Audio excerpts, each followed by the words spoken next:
The man looked up, half rising. "It's a pleasure," he murmured. He studied Thatcher intently. "However, a friend of mine will be joining me in a moment." "I'm sure there's room enough for all," Mara said. She seated herself and Thatcher helped her with her chair. He sat down too, glancing up suddenly at Mara and the businessman.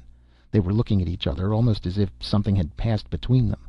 The man was middle-aged, with a florid face and tired gray eyes. His hands were mottled, with the veins showing thickly. At the moment he was tapping nervously. "My name's Thatcher," Thatcher said to him, holding out his hand. "Bob Thatcher. Since we're going to be together for a while, we might as well get to know each other." The man studied him. Slowly his hand came out. "Why not? My name's Erickson. Ralph Erickson." "Erickson," Thatcher smiled.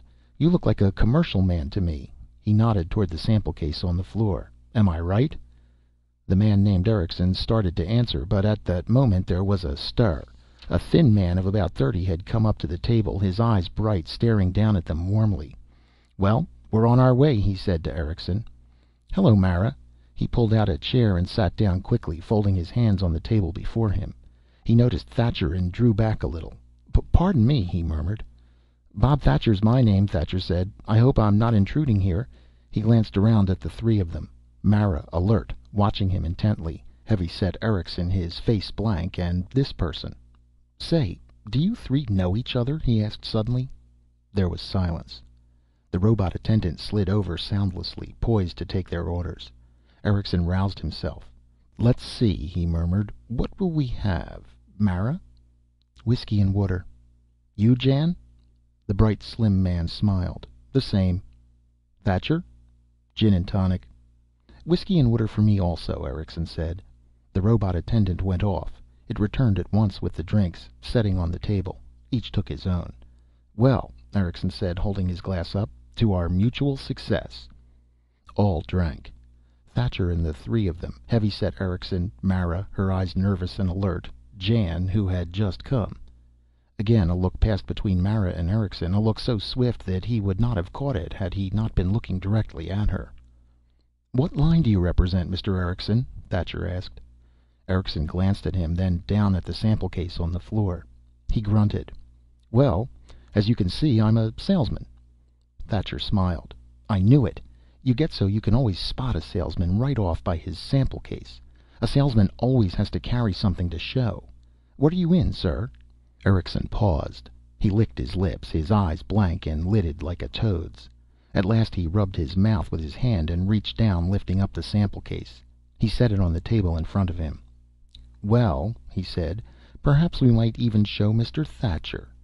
They all stared down at the sample case. It seemed to be an ordinary leather case with a metal handle and a snap lock. "I'm getting curious," Thatcher said. "What's in there? You're all so tense. Diamonds? Stolen jewels?" Jan laughed harshly, mirthlessly. "Eric, put it down. We're not far enough away yet." "Nonsense," Eric rumbled. "We're away, Jan." "Please," Mara whispered. "Wait, Eric." "Wait? Why? What for? You're so accustomed to—" "Eric," Mara said. She nodded towards Thatcher. "We don't even know him, Eric. Please." "He's a Terran, isn't he?" Erickson said. "All Terrans are together in these times." He fumbled suddenly at the catch lock on the case. "Yes, Mr. Thatcher, I'm a salesman. We're all salesmen, the three of us." "Then you do know each other?" "Yes," Erickson nodded. His two companions sat rigidly, staring down. "Yes, we do. Here, I'll show you our line." He opened the case. From it he took a letter knife, a pencil sharpener, a glass globe paperweight, a box of thumbtacks, a stapler, some clips, a plastic ashtray, and some things Thatcher could not identify. He placed the objects in a row in front of him on the tabletop. Then he closed the sample case. "I gather you're in office supplies," Thatcher said. He touched the letter knife with his finger. "Nice quality steel. Looks like Swedish steel to me." Erickson nodded, looking into Thatcher's face. "Not really an impressive business, is it? Office supplies, ashtrays, paper clips." He smiled. "Oh," Thatcher shrugged.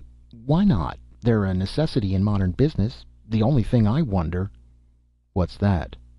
"Well, I wonder how you ever find enough customers on Mars to make it worth your while." He paused, examining the glass paperweight. He lifted it up, holding it to the light, staring at the scene within until Erickson took it out of his hand and put it back in the sample case. "And another thing, If you three know each other, why did you sit apart when you got on?" They looked at him quickly. "And why didn't you speak to each other until we left Deimos?" He leaned towards Erickson, smiling at him. "Two men and a woman, three of you, sitting apart in the ship, not speaking until the check station was passed. I find myself thinking over what the Martian said. 3 saboteurs, a woman and 2 men." Erickson put the things back in the sample case. He was smiling, but his face had gone chalk white.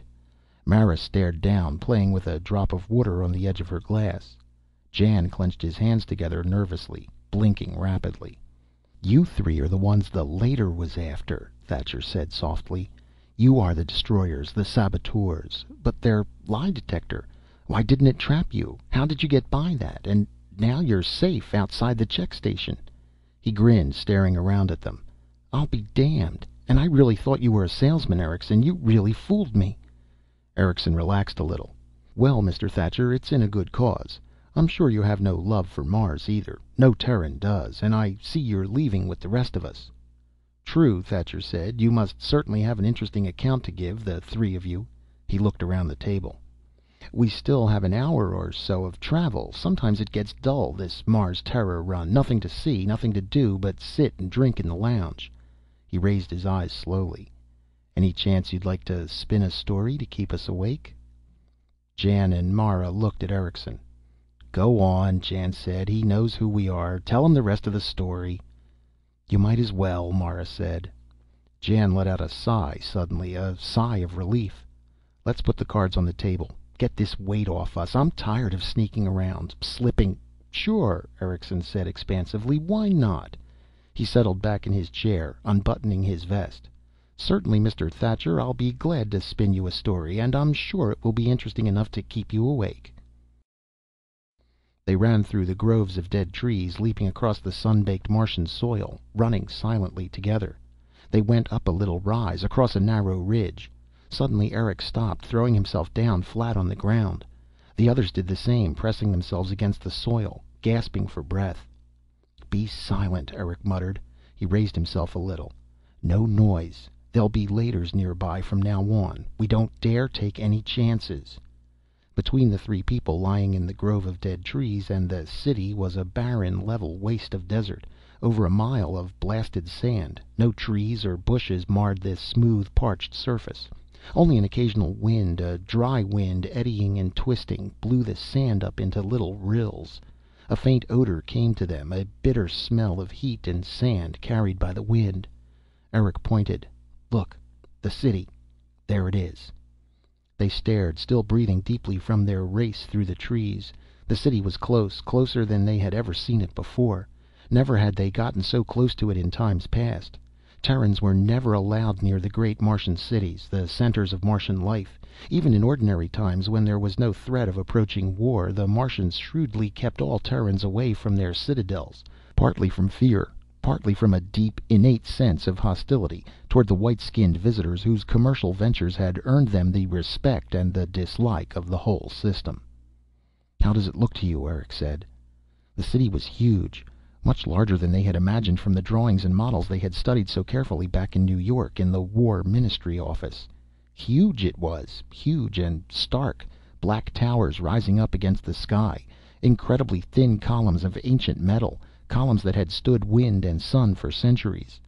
Around the city was a wall of stone, red stone, immense bricks that had been lugged there and fitted into place by slaves of the early Martian dynasties, under the whiplash of the first great kings of Mars.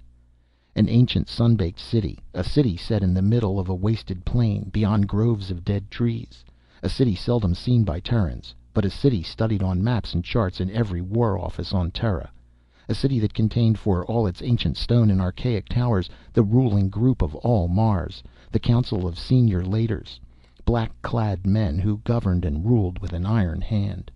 The Senior Leiters, 12 fantastic and devoted men, black priests, but priests with flashing rods of fire, lie detectors, rocket ships, intraspace cannon, and many more things the Terran Senate could only conjecture about the Senior Leiters and their subordinate Province Leiters. Eric and the two behind him suppressed a shudder. "We've got to be careful," Eric said again. "We'll be passing among them soon. If they guess who we are or what we're here for." He snapped open the case he carried, glancing inside for